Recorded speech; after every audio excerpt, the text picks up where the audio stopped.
For I am the Lord, I do not change, therefore you are not consumed, O sons of Jacob. Yet from the days of your fathers you have gone away from my ordinances and have not kept them.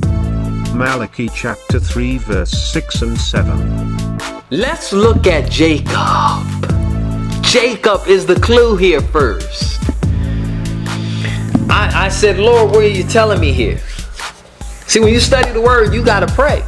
You got to say, Lord, open my eye. What's this Jacob, the sons of it? Why you address this? Why you didn't say the sons of Israel?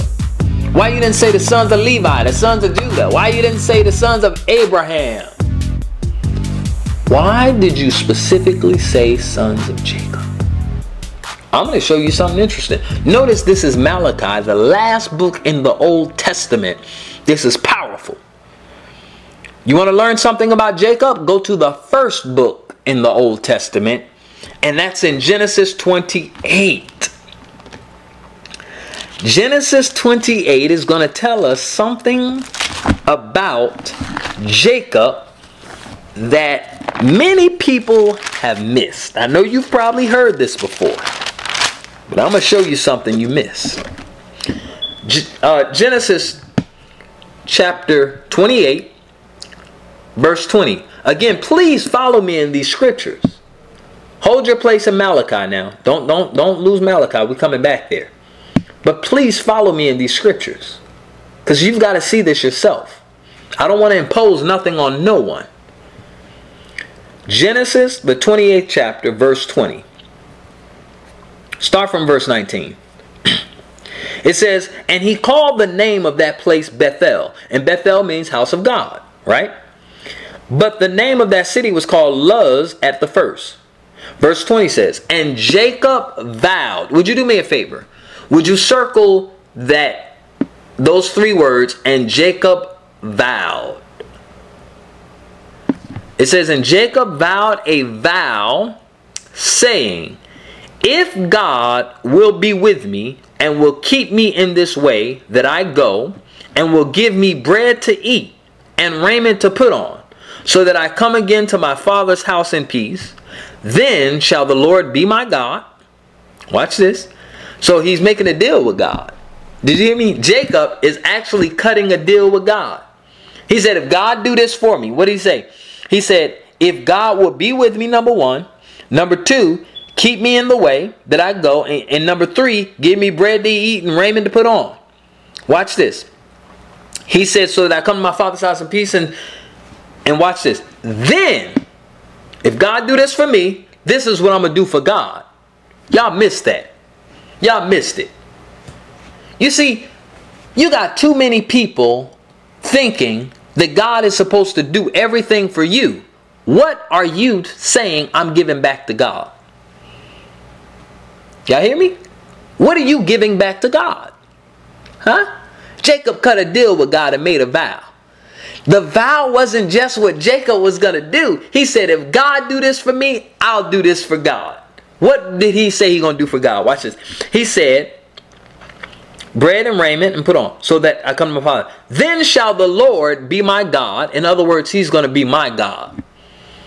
I'm going to consecrate myself to the Lord. He's only my God. No other God I worship, no other, number one.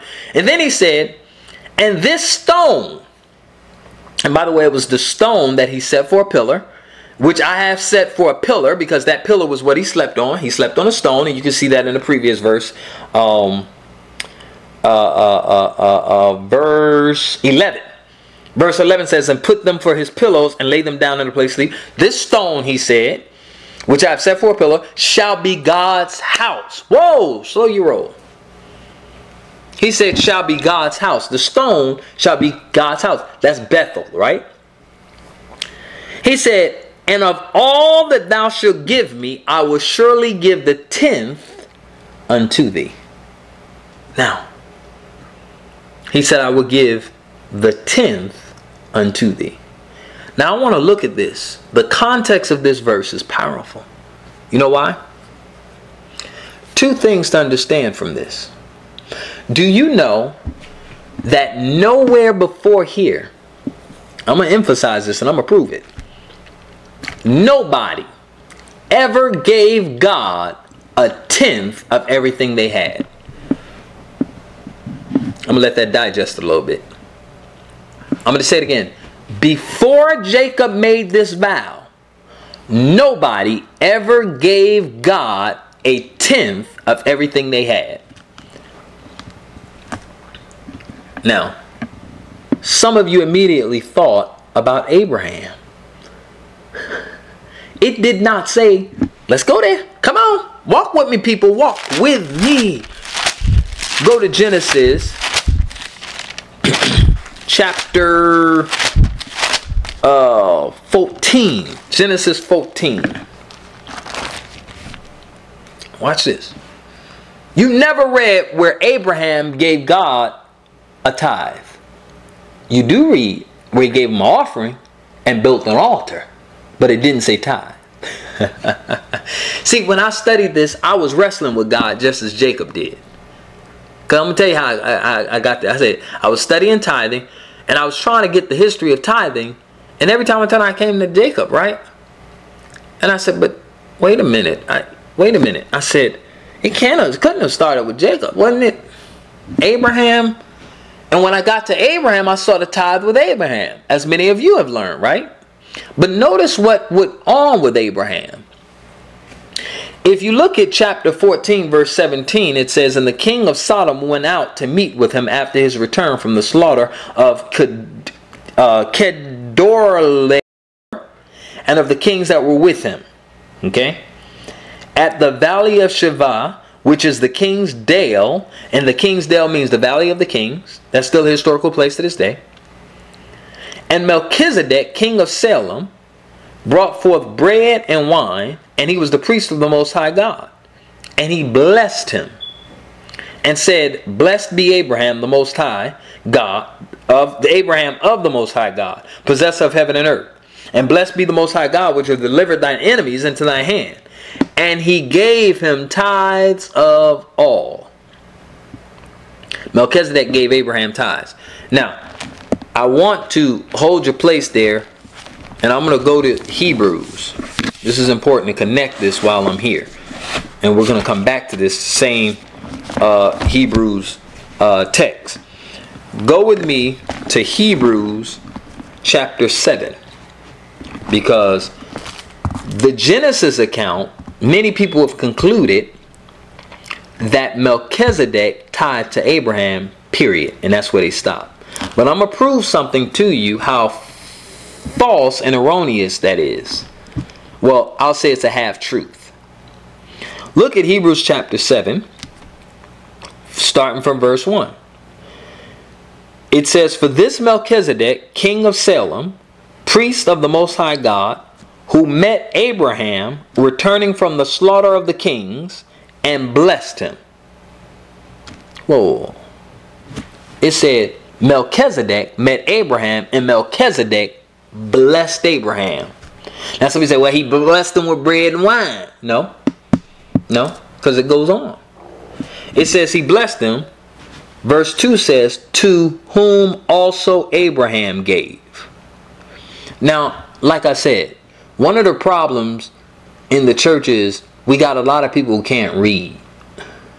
I'm just being honest. This to whom also means it was reciprocal. To whom also Abraham gave. Now that means Melchizedek gave to Abraham. And then it says to whom also Abraham gave what? It says to whom also Abraham gave a tenth part of all. That means that Abraham gave Melchizedek 10 parts and Melchizedek gave Abraham 10 parts. They traded. It was trade. It was trade. It was trade. The tithe was trade in this context of Genesis. It was a tradition to trade with kings. And it was used in the portion of 10%. The 10th. Watch this. Nowhere, I'm going to say it again. Nowhere before Jacob made the vow is the tithe even mentioned as something that was given listen to me carefully, to God. It was given amongst kings to each other. Now, I need to set that stage for you to understand something. Going back to Malachi, we see in Genesis, we started in Genesis, Jacob gave a vow of a tenth of everything that belongs to him, right? Right? Where did Jacob get that from? Do y'all ask these questions? Do y'all think through this stuff? Where did Jacob get the idea of giving 10% to God? I'll tell you where he got it from. From his forefathers. They practiced giving a tithe amongst kings all the way back to Abraham. But where did Abraham get it from? Where did the practice start? It started with giving an offering. Y'all hear me? Now, you go back to Cain and Abel, and what do you see? You see Cain and Abel offered an offering. It does not say tithe. I looked at that and I said, I wanted to get tithing out of there so bad. I was studying tithe, and come on, stop imposing on the scripture. It says an offering. Hear me. Do you know a tithe and an offering is different? Watch this. What's an offering? What you give unto the Lord freely. Choice. Option. As much as you want, as little as you want. What you give to God. It's a gift to God, right? Now, I needed you to see that in setting the stage here. Now I got to cross over into the next half of it. Okay, go back to Malachi with me. Let's go back to Malachi. Okay, because I want you to see the Old Testament aspect of this, of the establishment of tithing. Now, we see in verse 6 it says, "For I am the Lord, I change not, therefore you sons of Jacob." It started with Jacob. Tithing started with Jacob. I'm talking about tithing unto the Lord. Hear me. Now, y'all got to hear this. I'm about to blow your mind with something. Can I ask you a question? How do you tithe to the Lord? This is what's interesting what Jacob said. This is why we need to really look at it. How do you give to the Lord anything? Y'all ever thought about that? I'll tell you how. Do you know Jacob started something that he carried from generation to generation? And it went all the way to Moses that came up to the law. The vow that Jacob gave of the house of God that he would give a tenth to. Jacob was speaking prophetically of the tabernacle. Notice what tabernacle means. It means dwelling place. Notice what Bethel means. It means house of God. The tabernacle is where God's glory and presence dwelt. Notice the Levi, the tribe of Levi, we're going to be looking at, received the tithe for the tabernacle and to take care of the Levites and the poor. Did you hear me? Y'all, are you starting to see it? It's coming together? I'm going to put some more pieces to this puzzle so you can see it. Watch this. Going down in verse 7 of Malachi.